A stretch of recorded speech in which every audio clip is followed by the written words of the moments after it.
این علی علیه السلام که در هر جا میریم اسم او هست.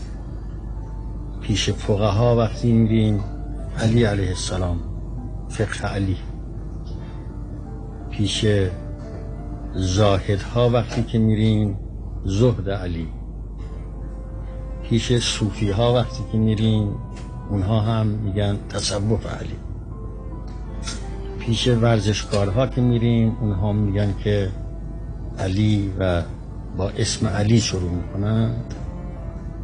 این علی همه چیز است، یعنی در همه ابعاد انسانیت درجه یک است.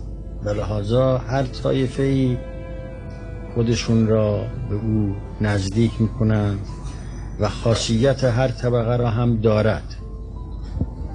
این علی همه چیز است و همه چیز ماست و ما همه باید تابع او باشیم. در عبادت فوق همه عبادت کنندگان هست، در زهد فوق همه زاهدها هست، در جنگ فوق همه جنگجویان هست، در قدرت فوق همه قدرتمندان هست. و این یک اعجوبه است که جمع ما بین چیزهای مضاد با هم را کرده.